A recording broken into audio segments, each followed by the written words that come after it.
Chapter 14. Captivity Day 19. Samari. There were so many memories she didn't have. From being Akia's loyal defender, Samari, and from her shared existence as Kayla. During her walk with Cyanide, she'd hoped to learn so much more about the latter, but the executioner was reluctant to say too much. Cyan hadn't spent much time with Sam's former sister self, despite the deep bond the women shared. They'd only had 2 nights together before the responsibilities of their lives had pulled them in different directions. There was an intimate closeness that was an interesting byproduct of prolonged use of soul touch. It was in part why her body had responded to Oleander's touch the way it had. It was also why she still felt a connection to him and Eris in an intangible way that defied explanation. She'd only had a couple hours of contact with the short lamentic. Oleander was a bit of a mystery. He'd known the original Samari for years. They'd never been intimate, but must have been in direct physical contact numerous times, for extended periods of time. Her only guess was that she must have had to use her healing powers on him many times. Clearly enough that Akia had concerns. He seemed convinced Akia would have beaten him bloody for touching former Sam, in a sexual manner at least. The majority of his attraction was probably little more than being told no by Akia, knowing full well Samari desperately wanted to say yes. Even with a new soul, her body's answer remained the same. Cyanide's declaration that Oleander and Samari would sleep together as long as he didn't have sex with the messenger hadn't carried much weight at the time. Through her time in contact with Eris, there was an innate understanding Sam had of her. Eris hadn't been with someone with soul touch for a very long time, and she longed for the closeness that came with it. Samari gave her that gift, not knowing the consequences. After spending some time together, Oleander had insisted on escorting Eris home, to ensure she arrived safely. Once again, if Samari wanted a night in Oleander's arms, it would have to wait. The Stargate would get them to their destination in an instant, but there just wasn't any reliable way of knowing when he'd return to his fleet, or be able to sneak away from his responsibilities again. Cyan had returned Sam to the medical wing of the research facility shortly after Eris and Oleander took off. Saying she was disappointed would have been a gross understatement. She wished the two of them would have at least let her watch. Having been one of 2 souls sharing a body for so long, being voyeuristic seemed completely natural, even if she knew that was just an excuse. She knew full well the original Samari was far more of a voyeur than Kayla had ever been. Cyanide had intended to spend time finishing her chat with Sam today, but had been called away on urgent business. The day wasn't a complete loss. Sam spent most of her waking hour communicating with Louis telepathically. She learned he was imprisoned there and was a test subject of some sort, although his ability to communicate what he was going through was limited. Prask. This brings back memories, doesn't it, old friend? Cyanide said as she traced her finger lazily across the horizontal bar in the middle of the cell door. Lady Cyanide, Prask said as he knelt and bowed his head, my humble apologies for any inconvenience or injury to your honor. Prask, Cyan snickered, what happened? He directed his eyes to one of the surveillance cameras before speaking. I thought I'd take a shortcut to the Meloria region Starlink by way of the Ashilar system. This is all a result of an error I made when entering in my destination coordinates at the time of my departure. My humble apologies.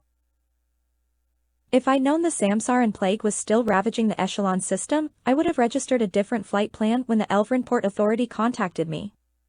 They found out who I served with, and accused me of smuggling. They claim there was some controversy over some pelt from these parts you acquired years ago.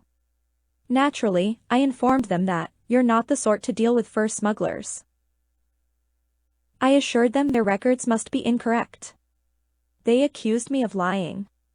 Next thing I knew, their telepath was making all these bizarre accusations against me. I think I know what was really going on. You know I've never been attracted to Darians. Cyan grinned broadly, let me guess Prask, you were hoping to stop by to pick up some of those pretty blue flowers for one of your gentlemen callers, And you think they were jealous that it wasn't them? It must be, Prask said with a shrug. Big strapping Udbar like me? Why wouldn't they be? I'll be back after I get this sorted out, Cyanide sighed dramatically. If there's a fine, you'll have to work it off. The majority of the Elvran system was a nature preserve, managed under a treaty which was initially proposed by the Midnight Fellowship and Kailani Dominion. Only one planet in the star system was inhabited and open to visitors. None of the flora or fauna being preserved were native to that region of space. They were strictly monitored and controlled in custom-built biomes. The claimed egalitarian intent evaporated under scrutiny. In order for an organism to be preserved, it must produce a highly valuable product with a high level of marketability. Attempts to relocate any of the plants or animals led to fines, sanctions, embargoes, and sudden increases in eco-terrorism within the offending nation. The primary source of income for the Echelon system centered around broadcasts of annual competitions in their arena complexes. Many of the animals featured in the big money events were raised in the Elvran system. It's no surprise that the Echelon government signed onto the treaty. Unfortunately, the trail he'd been following came straight through the heart of this system. It wasn't too unusual for him to run afoul of system security or a local port authority. Spending up to a week relaxing in a jail cell from time to time was just part of the job. This was the fastest turnaround he'd ever had. He'd been talking with Jean Lavro when he was ordered to hold his position and prepare to be boarded. She must have notified Cyan personally. It was nice not having to wait for news to travel through normal channels. There were secret paths known to the Lamentics. Prask had seen a few, but had no idea how Lady Cyanide managed to make it here in just a few hours. The High Court had contractual access to the T-Tarn Gate, but she'd have to get to a Starlink to there, wait her turn at the gate, take that to an allied system, then fly here. One of these days he should stop being surprised and just accept that anticipating her timing and actions is just wasted mental energy. It took less than an hour for him to be released into her custody. She looked surprisingly pleased with herself as she led him to the ship she docked with. It was a fairly common black church jumpship model. It wasn't the kind of vessel that would attract a lot of attention. The ship he'd arrived in had been loaded into the cargo bay. The ship had a standard crew complement. It looked like she'd hitched a ride on a ship that did regular border patrols. Lady Cyanide, Prask asked as she led him into her cabin, "May I speak freely here?" She pulled out a flat-bottomed cylindrical device and activated it. The scan was quick. No monitoring devices detected. "Have a seat," Cyan instructed. "I've been sitting for hours," Prask asked. "May I stand?" "Your ass, your choice," she said as she leaned against a table. Prask smirked. "What have you learned?" Cyanide asked. "Jean was connected with me when they opened a connection with my ship. She said she was going to ride that back to the planetary network. I'd recommend getting more from her. I came across an inhabited moon that's been kept off the books. I spent most of my travel time reviewing the scans. Things being slowly torn apart by some kind of huge plant. There were signs of some wreckage from several different occasions, based on the ship models and obvious erosion. The oldest were an old crashed Ark ship that broke into at least 2 major pieces before it crashed.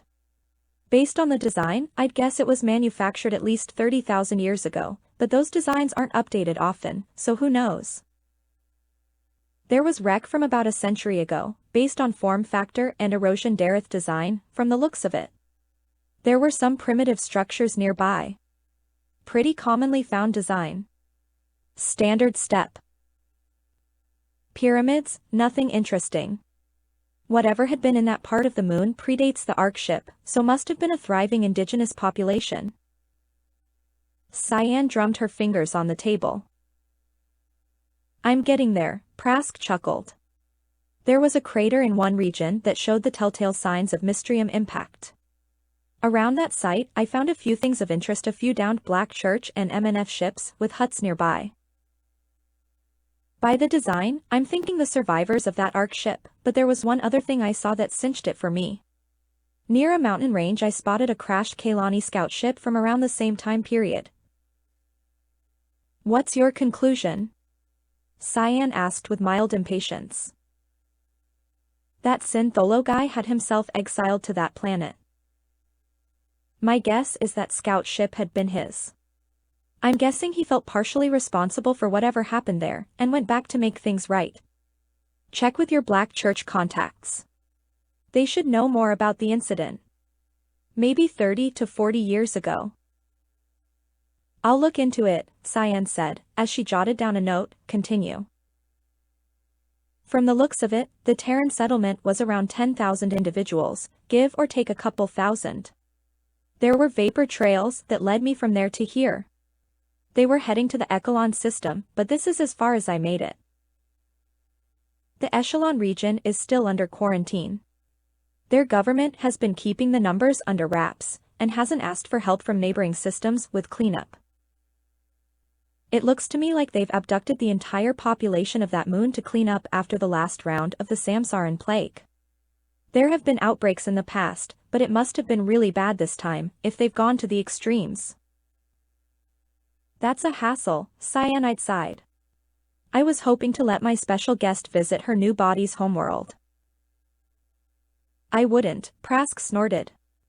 I'll put out a call and see if we can get an operative down there to see what's really going on. Not me, Prask scoffed. I mean, if you order me to, I'll.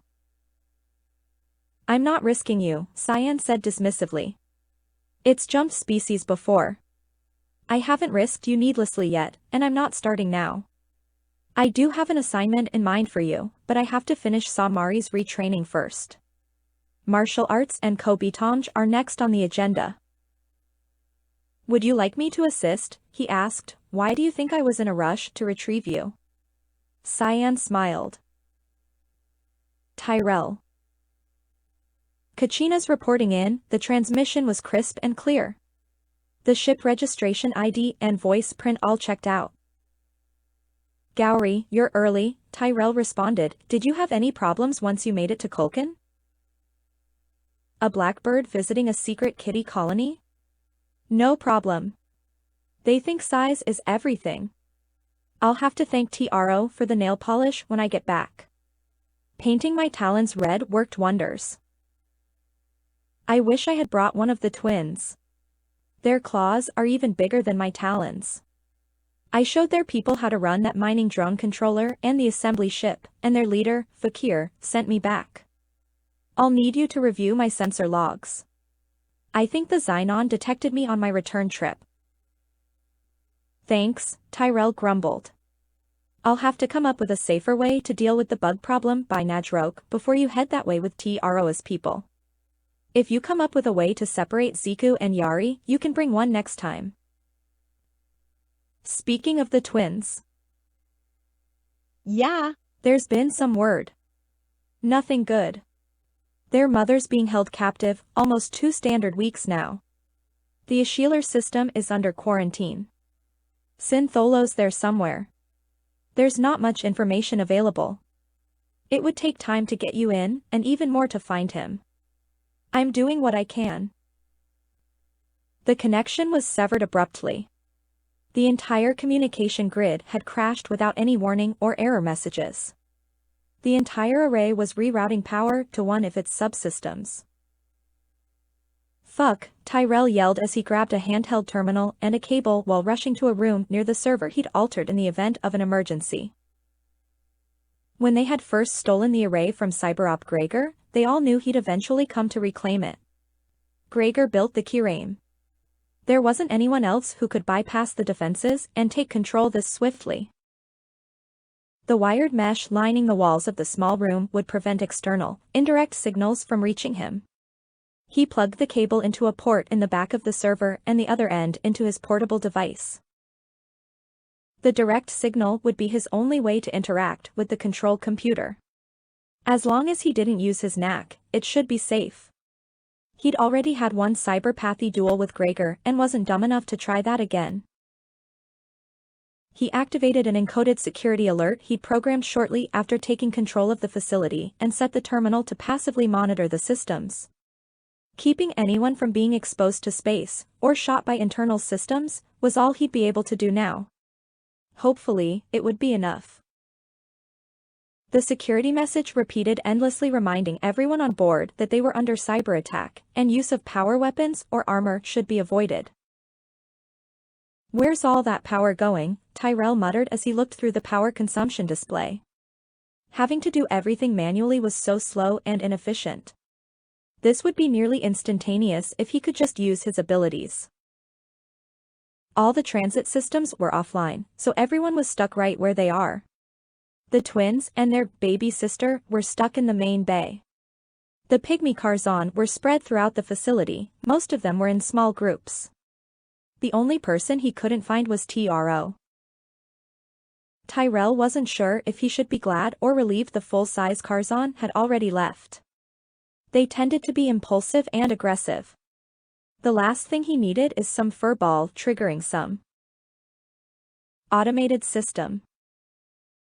Subsystem, my ass, Tyrell snickered. The entire core column of the array was drawing power and projecting it to what were, according to their schematics, just repair drones. Tyrell watched as the drones moved into a sphere-shaped formation and started uniformly moving away from each other, spreading out a massive spherical energy field between them. A system warning flashed, tractor drive remote activation detected. Target location relative coordinates, -6.94538, -25.874611, 0.64523. A pulse of energy flowed through the core of the keyrame time and time again.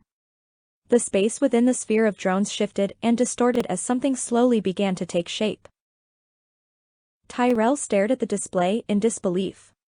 Baron Deloric had become a legend because of this sort of technology. According to the stories, once a distress call was sent, he'd appear out of nowhere and leave, bringing an entire area of space with him. How he got there was still a mystery, but this tractor drive was the second half of that technology. Functionally, it was the opposite of Stargate technology. Instead of folding space to a destination, it was bringing the destination here. This wasn't anywhere in any of the tractor drive schematics he'd found. The only way it could power something like this would be if it was drawing free electrons from the nebula, or if there were more secrets in the keyrame than he'd dared to imagine. It's too bad that whatever it was bringing through from those coordinates in the Aspis region was likely to make short work of this beautiful technological marvel. Tyrell braced himself. Eris. As the Corvette-class ship passed through the Goran and Eden systems, Oleander glanced over at the main console. "This really wasn't necessary," Eris said as she sat across his lap pouting with her arms crossed. "It's the best route to bring you home to Aishat," Oleander shrugged. "I'm more concerned about Isel shooting me down than all those lambs over by Erosha. I don't know what game the CyberOps playing at." Roughly 10,000 intersystem missiles activate and primed, and for what? Just to make sure his neighbors remember how important he thinks he is. We agreed to let him have the only planet where combat-grade ambrosia can be cultivated in bulk, and now this? I hope he doesn't think he's going to be permitted to expand. Well, we might turn a blind eye if he wants Gecko. Ugly system, but I don't think the inhabitants would be too willing to give it up. Eris giggled. They put up a minefield by the cheese system. That would be fun for target practice. How many mining worlds does Kaylani really need? Chi is trillium mining. Gecko is a raw material mine. Oleander said, both are vital for a thriving empire. Eris looked at him playfully. Those are the holes on your mind with me sitting here on your lap? Courtesy of the jump space disruptors, we have a couple of hours to waste. I need to keep alert, Oleander scolded. It's probably nothing. But this could turn into a shooting war. I'm detecting a lot of movement out there between Jahar and Goran. Jahar, Eris chuckled while clinging onto him in feigned concern. Those scary pirates on the move? Maybe that's what has Gregor acting up. Those aren't mercantile ships I'm seeing, Oleander said in a faraway voice. They look like. Why don't you look at? Eris tumbled onto the floor as Oleander leaned forward to access the communications system. They had a pleasant enough time before leaving, but he was preoccupied with that Samsaran girl, Samari. Eris wouldn't have had a problem with her joining in, or even coming along for the ride, as long as Sam didn't keep her from having her own fun. Eris knew full well she'd been the flavor of the moment, nothing more. He knew what he was doing, but after she'd been done. You can only have so much of a single fruit before you tire of the taste. He played the gentleman well, and was a marvelous flirt, but once he'd delivered her home safely, they'd likely never cross paths again. Eris climbed up off the floor and perched on the arm of the command chair as he conferred with Goran system control. She was as quiet as she could be. She'd prefer if House Goran didn't know she was here. Duke Isel would be far more likely to take a shot at their ship if he knew she was on board. Eris might have been saved from facing a true death, but Isel still held a grudge over the disgrace she'd brought to his family. Well, that confirms it, Oleander said. There's a small Cletharian fleet tracing the border between those two systems heading toward Aspis. If Gregor launches, this entire region could be compromised. Well, now that that's settled, Eris grinned as she rotated her body and rested her feet on his knee, spreading her legs slightly. The console beeped. Tell them to call back later, Eris grumbled. It could be important, he said as he pushed a button to accept the call. A sturdy, long-haired lamentic woman appeared on the main display screen. So much for Eris' mood. Of all the people, why her? Oleander, Calliope said angrily, I was considering asking you to pay a visit while you're in the area. But considering your current company, I'd recommend you just keep moving until you've washed the stench of Eris Rajuk off of you. That may take years.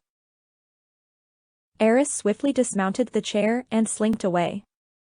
There was no way this wasn't going to get awkward. She wasn't supposed to have any contact with members of House Goran, least of all with her daughter. I didn't know you two had a history, Oleander said sternly, but even so. That was a bit harsh. Eris hurried around the room, moving into his line of sight, behind the view screen, shook her head while waving her hands desperately. I find that hard to believe, Calliope scoffed. I'd be happy to help you two sort this out, Oleander offered. You're a real motherfucker, Calliope said, then disconnected abruptly. Eris, he said, mind telling me what I just stepped in? I'm not permitted to say, Eris said sheepishly, but feel free to take her last remark literally. I'm not supposed to say who taught her how to make anchor points either. Oh, Oleander said with a sidelong grin, got it. TRO. The Cletharians were scary good pilots. TRO had a tough time keeping up. The sheer amount of G-force they could withstand was terrifying, but that hadn't stopped her from trying. They're better than her. Sometimes she wondered if their ships really had pilots. Every design flew a little different, but the precision seemed unnatural. They'd target her when she was flying with them, but never fire. Once their weapons locked on, they'd move off and a different ship would switch out for the one that had tagged her. With all the horror stories about these creatures, she never would have expected them to enjoy playing so much, or at least she thought they were playing. She sure was. She wasn't a threat, and they all knew it. Playing with them a few hours a day had helped her improve her skill as a pilot. Particularly, the length of time it took her to black out. The ship shuddered. How long was I out? TRO wondered as she shook her head, stared down at the control panel and waited for her eyes to focus. She scolded herself for not thinking with more force as the ship trembled again. The Jagaltim twins had taught her how to talk to the weird tentacle monster they call their little sister. It nearly ripped one of the ships Tyrell and Gowrie had made for her apart. The new one was a lot sturdier and better armed. She'd made this one with Gowrie's help. Tyrell said it was an overbuilt prototype, but having a scout-class ship, instead of fighter-class, allowed for a lot more options. The ship shook again, harder this time. "It's okay. I'm awake now," she thought as hard as she could. TRO checked the sensors. It was still holding her ship. Catching her when she drifted close was normal, but it always let go once she let it know she was awake. Her flight time before passing out had been 26 minutes, 52 seconds. A new personal record. "You can let go now," TRO thought forcefully. She was told it heard what everyone is thinking, but it wasn't responding. Maybe the twins could help. There weren't any active signals. Something was wrong. TRO tried to contact Tyrell, but there was no reply. The visual display screen was active, but one of its limbs was blocking the view. "Shelley, I need you to let me go," TRO thought urgently as she fired up the engines and tried to pull free. "I don't want to hurt you." The ship groaned as its grip tightened. "Let me go," TRO screamed in her mind. The ship jerked violently as the creature released its grip. The display screen lit up. TRO might have been blinded if she didn't have it dimmed for operation within the nebula. Maybe Shelley was trying to protect her? A better question was, why was there a ring of light flowing up and down the rod in the center of the station? She carefully maneuvered her ship away from the superstructure while checking the ship scanners. The autonomous drones were usually gathering up construction materials or conducting minor repairs. She expected them to be working to fix the communications problem, but they were acting funny. The scans showed them putting out way too much power, and they were flying in a weird pattern. The space between them looked like a giant drop of water, distorting everything on the other side. The further she moved away from the station and the more she watched it, the stranger it looked. There was movement inside the ball. Her ship couldn't contact the station, and the Cletharians didn't communicate like regular ships. The readout said there was one ship in range, but its location wasn't being displayed. She opened a connection to the mystery ship. "Hello, who's there?" "TRO, is that you?" Gowrie's voice said. "Is that the new ship we designed?" "Oh, it's you," TRO said with relief. "Am I supposed to ask for your call sign or something?" "Our ships know each other," Gowrie squawked. "That's the only reason you know I'm here. The Kachinas is cloaked. I lost my connection with Tyrell earlier. Did you break something?" "No, but there's something weird going on. I don't know what to do," TRO said. "I had to go off course to make sure I wasn't followed." "I'm over an hour away," Gowrie said. "Can you tell me what's happening?" "I can't contact anyone on the station, and the drones are putting out a ton of energy and in a cluster." "We stole that array," Gowrie said in alarm. "The original owner set traps. We thought we got all of them. Try taking down as many as you can, but be careful. They may be set to self-destruct." "You mean the usual big cars on answer may be right for a change?" "I'll try it. I'm re-entering jump space, so I'll be unable to respond. Good luck." TRO had flown the ship, but hadn't fired the weapons once. Hopefully everything will work. She spent a few minutes familiarizing herself with the firing controls and weapon systems. It had a spinal-mounted arc cannon, whatever that was, and a pair of linked railguns with 10 shots, 20 if she disabled the system link. There were an awful lot of those drones. At least 5 or 6 dozen. This would be so much easier if this was a slasher model, but those were designed for her larger brethren, not for pygmies. Oh well.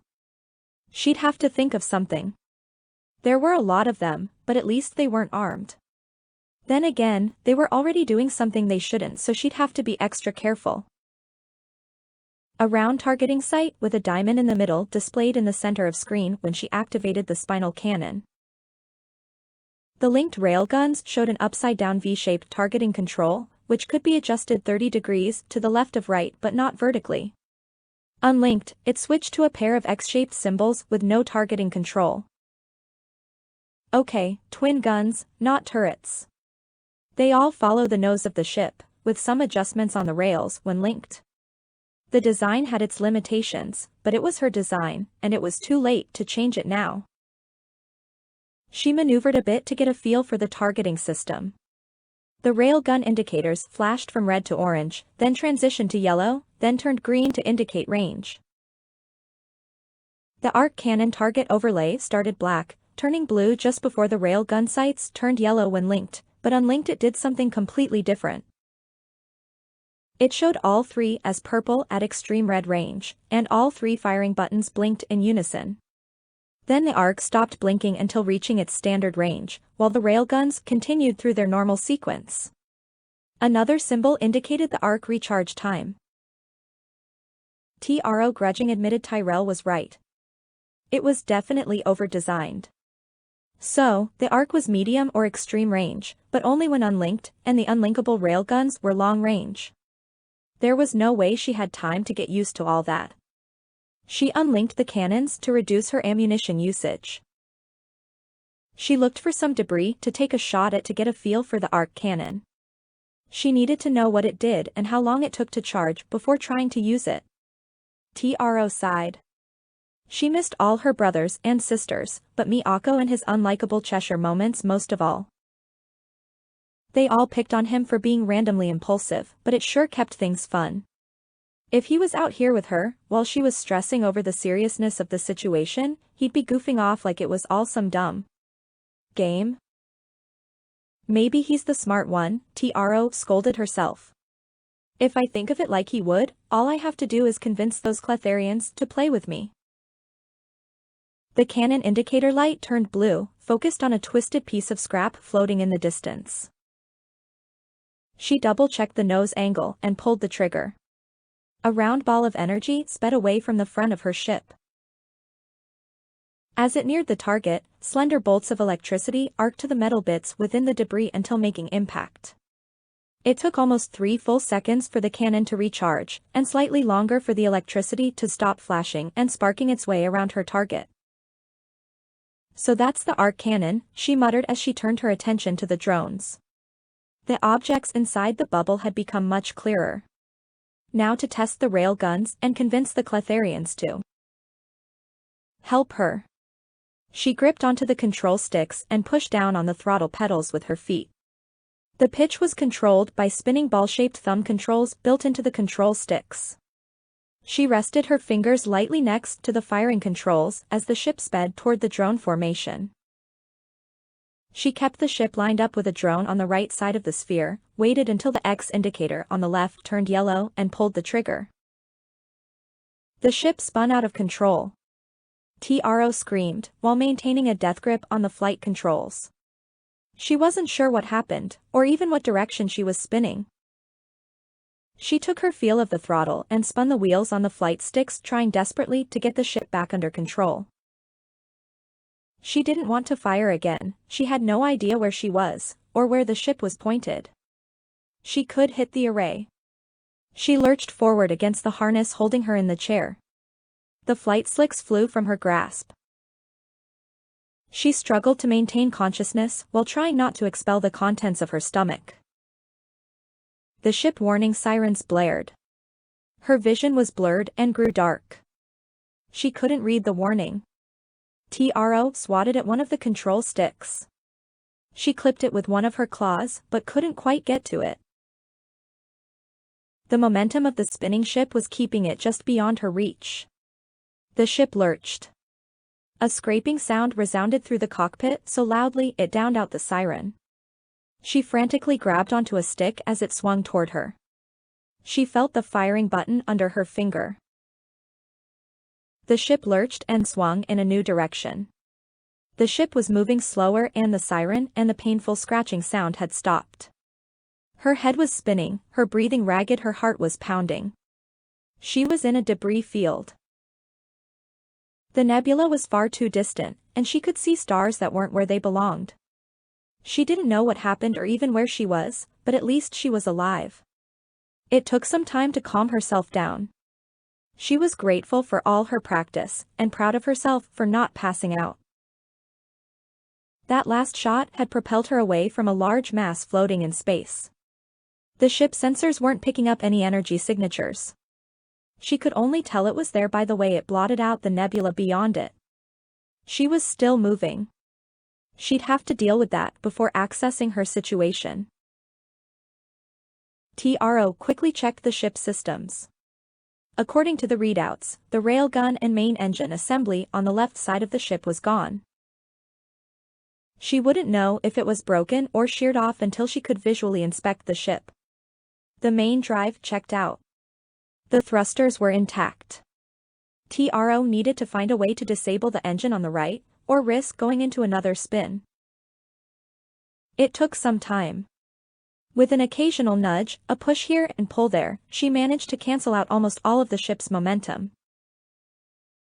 It seemed safe to switch from flight mode to maintenance mode.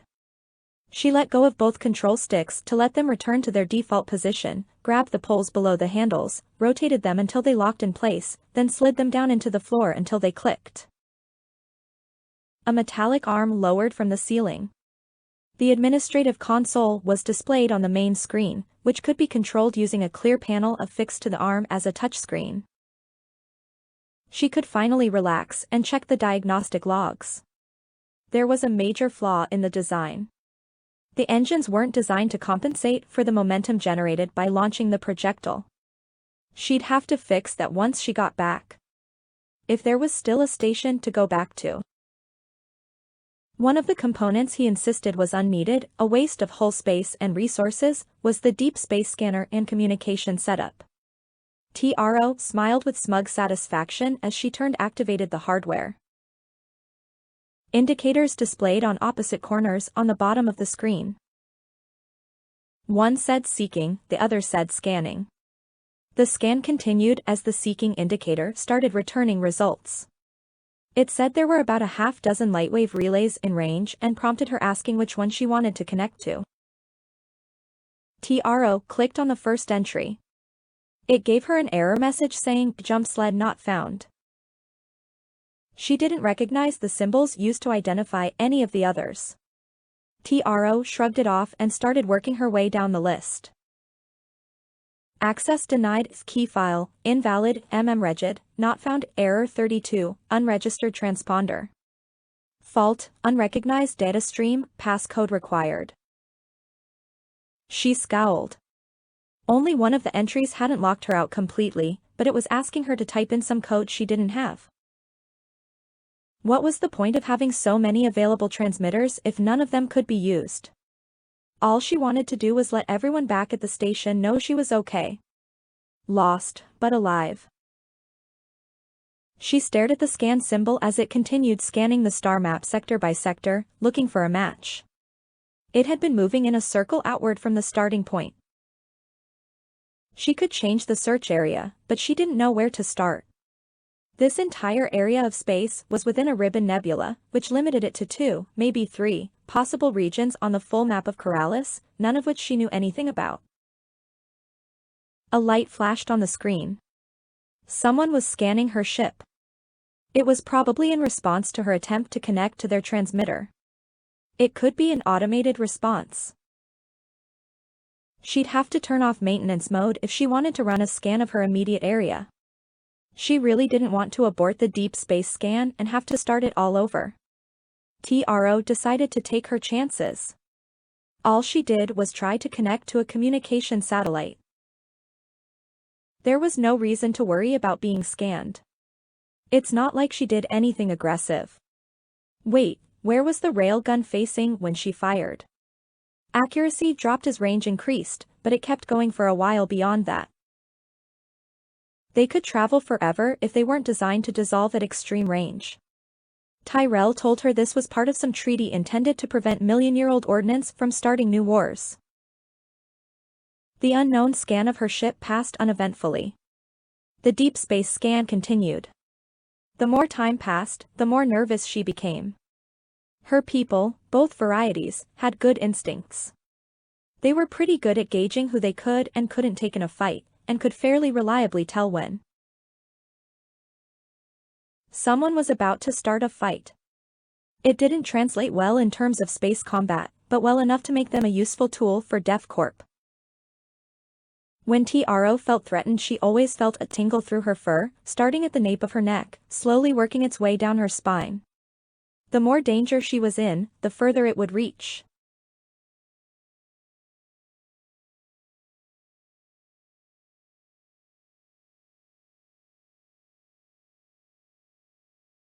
She couldn't forget how it felt the first time she met Lady Kali of Clan Darkseed.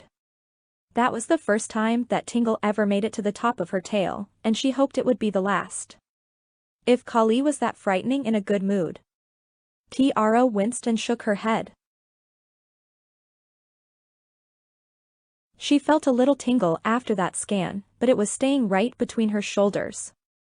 After remembering how real fear felt, she wasn't that worried. Taro giggled uncontrollably. Miyako was so focused on wanting to have sex that night, it must have overridden his survival instincts. The system sounded a deep tone as the screen updated. Location found, Est, 33.2 jump days distance from point of origin. Jump days? Taro scoffed. I don't have a jump engine. She wanted one, but it wouldn't fit. It's twice the mass of the hull.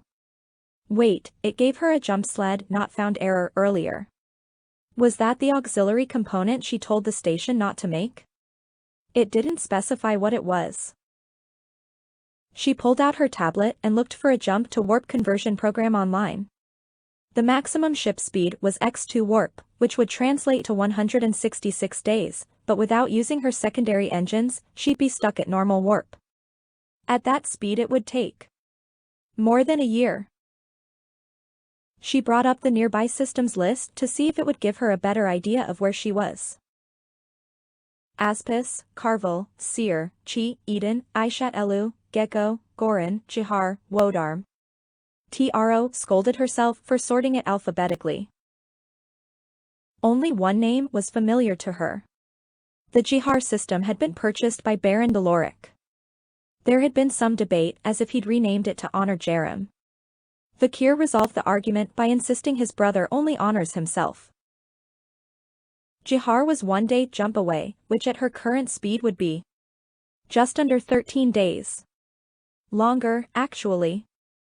She still had to find a way to compensate for the missing engine. There was just no way she'd be back in time for her mission to Najrok. Hopefully, someone in the Jihar system would let her use the regional lightwave transmitter. That was the one that gave her the registration ID error. It must only be available to ships registered with the Mercantile Marines. She needed to let everyone know what happened. The schematic showed the engine maintenance panels between the crew cabin and the rail munition loader, just past the docking port. She should be able to properly disable the right side engine assembly from there. The ship thought the left engine assembly was completely gone, but she could run a diagnostic check while she's back there. It might be a problem she can fix, like a faulty sensor. She unstrapped herself from the chair, got up, and made her way to the back. She hadn't realized how stiff her muscles were until she started walking. Rushing wasn't an option. She glanced back at the display screen one more time before heading to the back. The panels were designed to open easily. Push in and twist 2 knobs and the metal plates raised and locked in place. She opened both panels and started the diagnostic on the left before getting to work on the right side. Closing 3 fuel intake valves and unplugging 2 wire bundle connectors from a circuit board should do the trick. 2 of the valves were easy to reach. The board was buried under coolant lines, wire conduits, and a mounting bracket.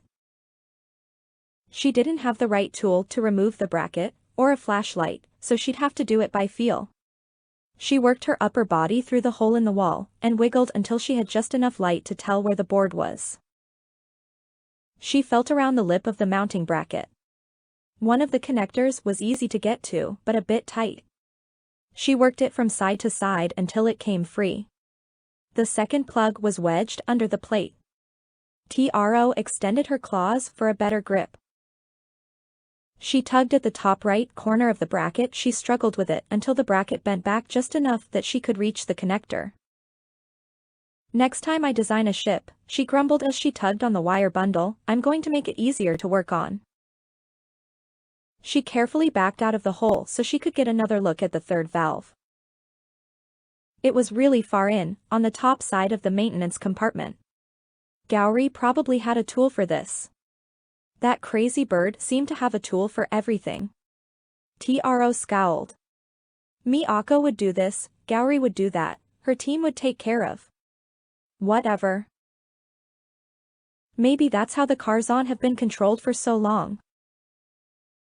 Jerem, Baron Deloric, and Vakir could do what's needed. They were leaders. Independence was a quality sadly lacking among her people. She was out here, alone. If she wanted to survive and make it home, she needed to stop looking to other people's solutions and find her own. The diagnostic console behind her sounded the completion tone. The results confirmed the left engine assembly and attached equipment weren't there anymore. My way, Tro said as she stared into the open wall panel for the missing part of the ship. I build, I repair, I assemble. Because it's what I've been told to do, but is that really my way? She extended her claws. There was a lesson to be learned. Pygmy or not, sometimes she was just as stubborn as the normal Karzon.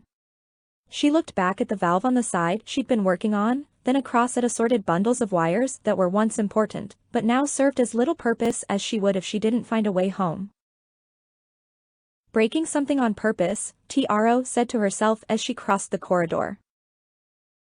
She closed the easily accessible fuel valves on the other side, took a deep breath, and reminded herself the flow control circuitry and fuel intake for the main drive and thrusters was under the flooring, not here. This was all for the left auxiliary engine.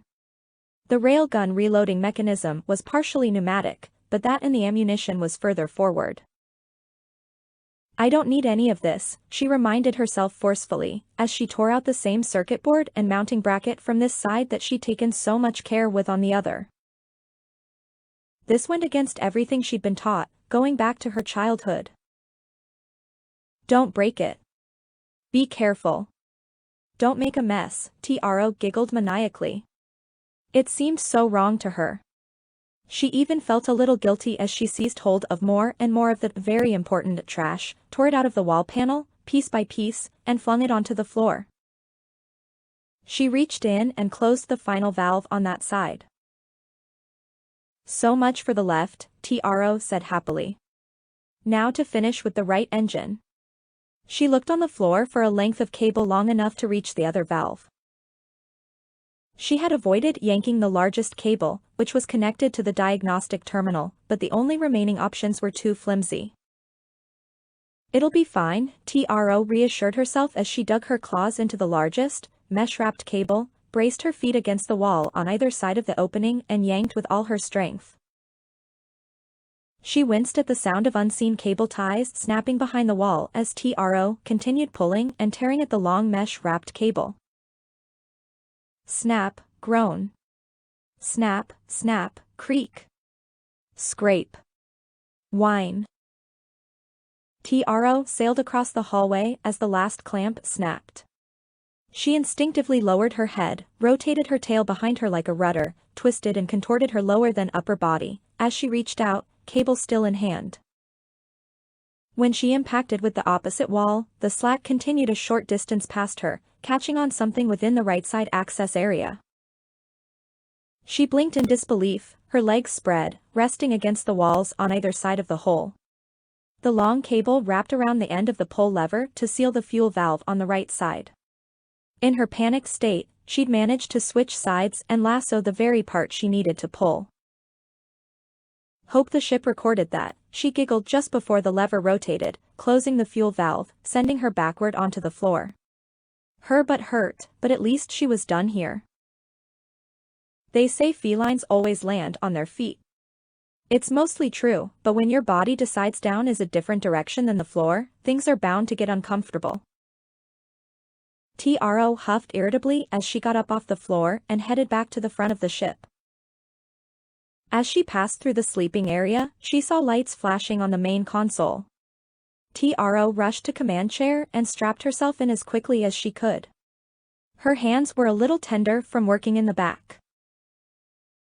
The ship was being actively scanned. She'd been hailed twice. There were currently 2 targeting locks on her ship, and a proximity warning. Her sense of unease hadn't increased much. Right now, the engines were idling, and the weapon systems were inactive.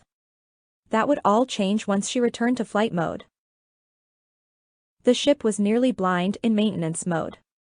She didn't know who was out there, or trying to communicate with her. Her best option was to switch modes, play dead, but be ready to run. TRO held her breath, her muscles relaxed, ready to jump into action as she put the ship back into flight mode. She sighed with relief. There was no immediate response. There were 3 ships near hers, a military-class corvette, a merchant yacht, and a light fighter, which was too close for comfort.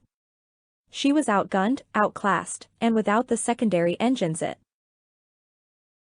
would take her too long to get up to speed to make running a viable option.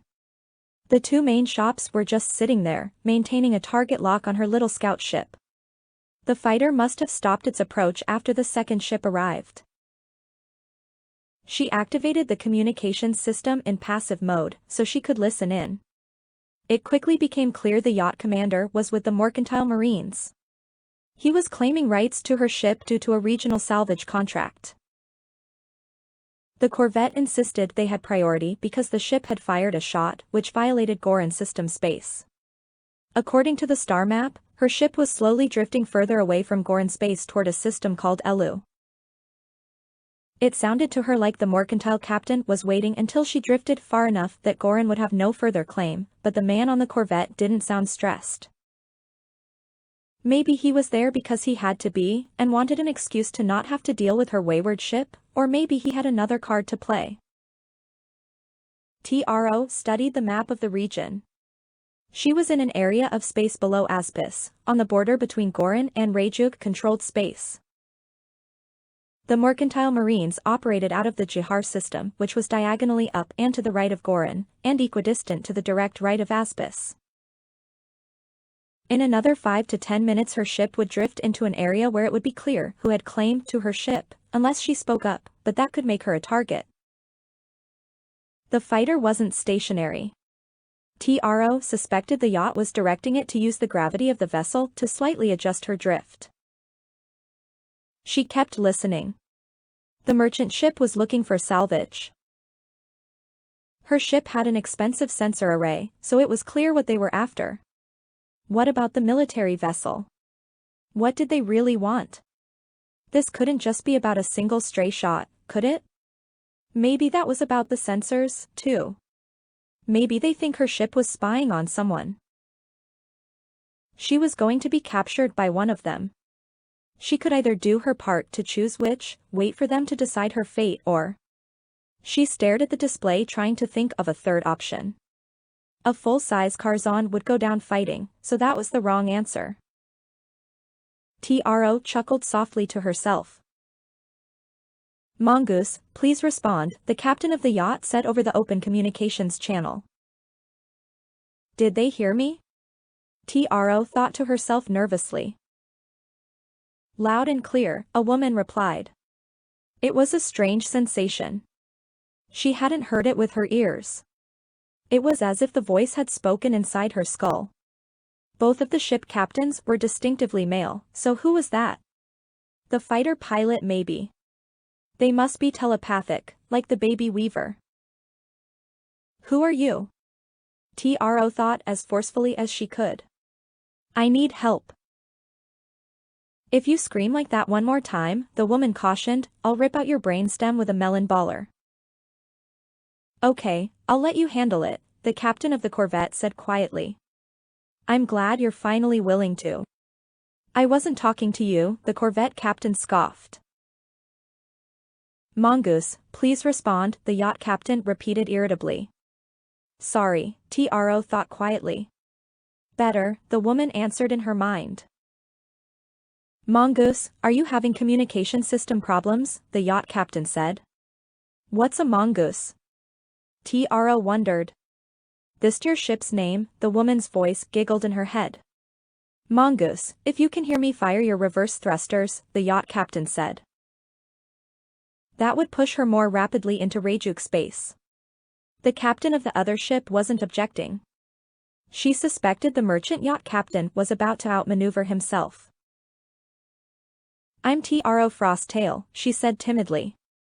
She was trying to sound like a child. I'm lost. I was disconnecting one of my engines when you found me. When I got here, my ship was out of control. I fired the guns by mistake while I was trying to get my ship to stop spinning. Can you help me get home? She waited for a reply. She was hoping one of them was the big strong male, wanting to save the young damsel in distress type. Guys like that are easily swayed. If it's just a voice at the end of the line, they'll imagine the speaker to be whatever their type happens to be. Tell me, the telepathic woman asked in a tone full of suspicion, why are you really here? Tro felt a strange, squeezing pressure within her head. Her thoughts were pushed to the surface of her mind. I was trying to defend the station, then I was here. I don't know why. Where are you from, Frosttail? The captain of the merchant ship asked. She shivered involuntarily as the feeling passed. Pilf, Tro said softly. Tro's ear twitched. She could hear the faint sound of a side conversation happening in the background. A soft female voice was talking about contacting her government in response to the corvette captain saying something about a Stargate. I may be willing to help, the yacht captain said, but you'll have to answer a couple questions first. I can't do anything until that corvette backs down. I'm not starting a fight this close to the Duke's territory, unless it's clear who has territorial rights. Her console beeped. It was a directed communication from the merchant ship urging her to fire her reverse thrusters. What are the questions? Tro asked. The first is just to make sure you're not lying, the mercantile captain said in a sly tone. Fire Frost, Onyx, Ashen. Finish the sequence.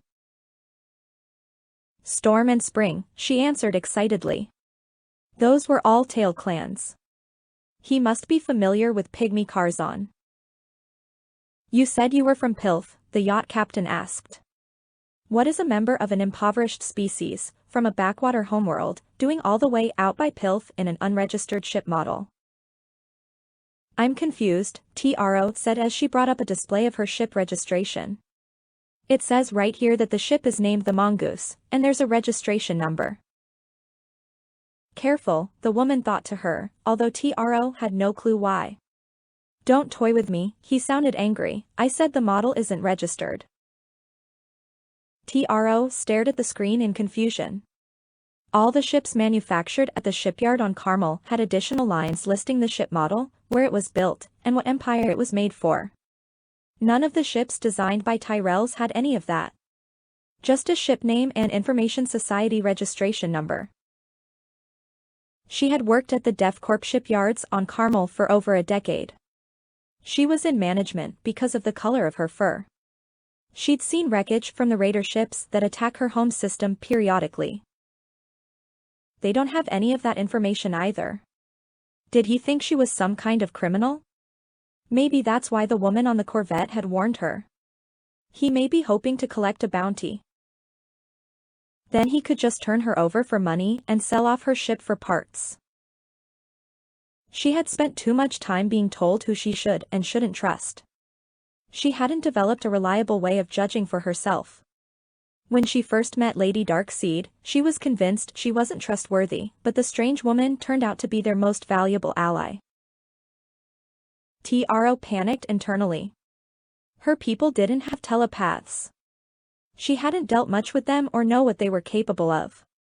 That woman could be listening in to her every thought. She'd have to be more careful. Frosttail, the mercantile captain said, if you were serious about wanting my help, I need an answer. I'm not sure how to answer, Tro said as meekly as she could. It's the first ship I've ever registered. Did I do it wrong? Are you saying that's a prototype? The yacht captain sounded skeptical. Tro realized her ploy had backfired. She'd made herself sound like some incompetent junior shipyard administrator. If he offered to help now, he'd probably sell or try to return the ship to whoever he thought made it. She hadn't heard from the people on the Corvette for a while. The mercantile captain was the only one who had voiced any interest in helping her. The telepathic woman might want to help, but didn't seem to have any real power. Tro needed to find a way to fix this quick. I only made one, Tro said hesitantly. It got a little broken during the test flight. When I get back to my shop, I'm probably going to have to start over.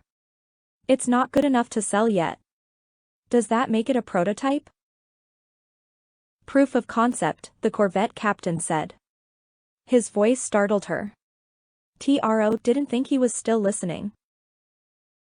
Oleander, warn me next time you turn the microphone back on, a woman's voice said angrily in the background. Tro heard him chuckling as his sound cut off. She scowled.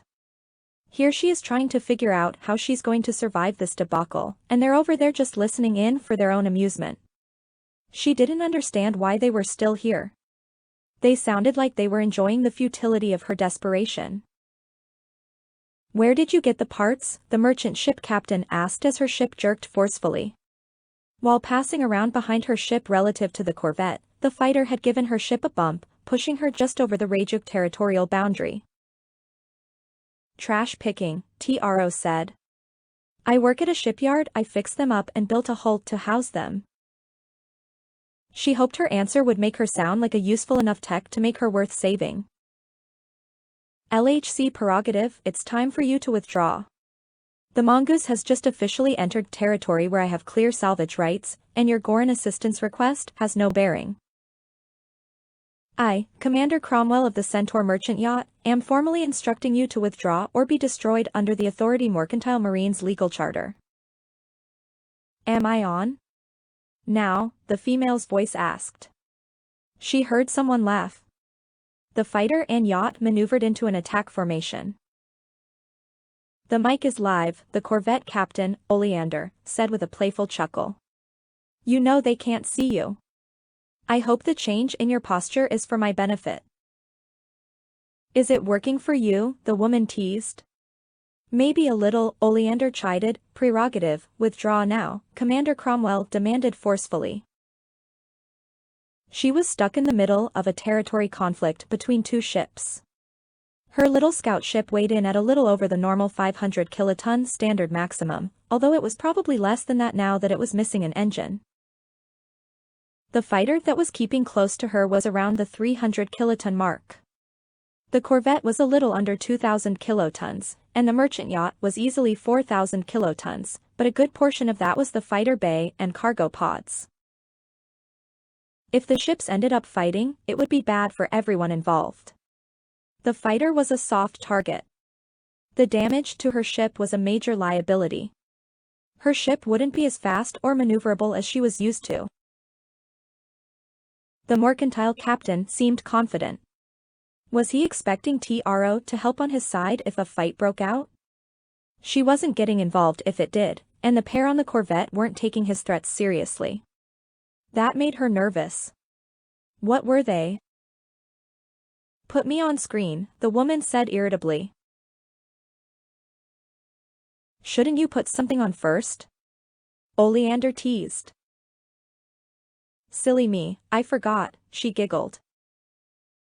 Tro sat blinking in disbelief. Were they undressed? Were they not withdrawing not because of confidence of their combat prowess, but because they weren't done yet?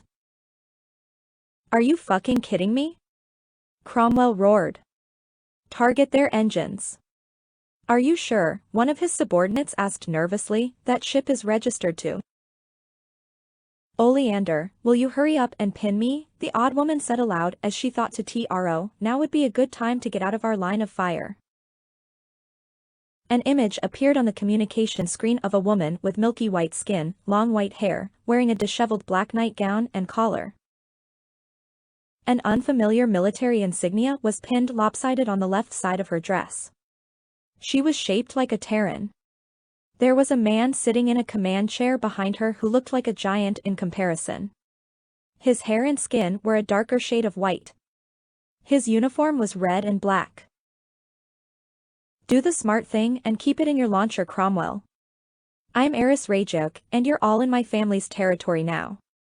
Oleander, how many seconds do you think I should give the commander of that rogue ship to surrender? Tro engaged her thrusters, full burst, and spun the ship in preparation of powering up the main engine. Fire! Cromwell screeched. It was over in an instant. It took longer for Tro to process what had just happened than it did for the battle to end. The corvette spun to the left, firing twice. The first shot hit the fighter, the second obliterated the debris which would have impacted her ship if they hadn't saved her. The yacht fired 4 missiles at the corvette, which evaded one while conducting its spin. The other 3 were destroyed by the military vessel's point defense systems. The Centaur was floating powerless an instant after firing. 2 hunter-killer-class ships, one above, one below, had uncloaked and fired multiple beam weapons at the merchant ship, disabling their engines and weapons. It was a well-timed strike with surgical precision. They must have been getting in position and preparing while Cromwell was busy talking. Are you okay, Frosty? Eris asked. Still shaking, Tro said in a trembling voice. What just happened? Oleander, open a direct video channel to Frosty, Eris said. I want to see who we just saved. The idea of being on camera made her feel self-conscious. The fur on her hands and arms was gray and dingy from working in the back earlier. She hadn't realized how dirty the fur on her hands and forearms had gotten while working in the back. The Frosttail clan were known, first and foremost, for the color of their fur. It was a source of undeserved respect. These people were from a different culture with different values. Why was Tro so worried about a little dirt, or that the strange Terran-looking woman's hair might be whiter than her fur? She scolded herself silently for feeling so embarrassed.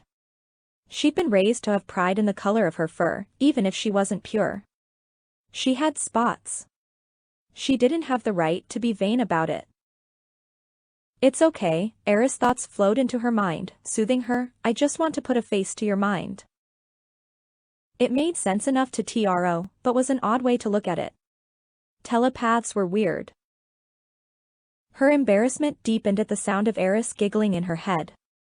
Instead of seeming intrusive, the sensation comforted her. Eris seemed fun. Tro accepted the directed call. Eris was talking to the giant male in the command chair. Standing next to him, the two looked like they were at eye level. There was an audible click as they turned their audio back on. Reduce your speed, come alongside us, and prepare to be boarded, Eris said. We'll talk more in person. Eris sounded excited, although Tro couldn't imagine why. There was something familiar about the look in the woman's eyes. It almost reminded her of her brother Miyako, when he was having one of his Cheshire moments. Her ship wasn't being targeted anymore, and she didn't feel like she was in any danger, which was a welcome relief. Tro cautiously maneuvered into position. She was used to docking with stations, not other ships. Once she was locked in, her ship could be carried along wherever they went. After completing the maneuver, she walked over to her airlock and waited for the docking port to pressurize. She planned to ask what the woman meant when she said she saved her, but her voice was drowned out by a high-pitched wail, as the surprisingly short woman pounced, knocking her to the ground. It was hard to tell if Eris had said Fluffy or Frosty, but Tro was too busy frantically trying to escape from her vigorous petting to ask. Eris sat against the back of the hallway giggling, well that made it worth saving you. Tro pulled herself up against the wall opposite to her and straightened her clothing. How am I going to get home? The slave trade is banned by the mercantile marines. Cromwell's a slaver. We got in his way, called in the bounty. We don't need the money, so Oleander's over negotiating now. You'll be getting a ride with those hunter-killers. You can use your share of the bounty to find your own way home. Well, that's the plan. I don't know how well the negotiations will go. It should be enough to get you home, one way or another. I don't understand why you had to tell me in person. So, I could pet you, Eris scoffed. That's all? Tro blinked in disbelief. When they load you on their ship, you can ask them whatever you want. I only care about their internal politics when it affects me, Eris shrugged before continuing. There is one thing I'd like you to tell me before I leave. How do you know Lady Darkseid? Tro looked down at her feet. I don't think I should say. That's between her and my brother. Eris snickered under her breath. This should be fun. What? She now has 2 bodies to match her 2 souls, Eris smiled. You'll see.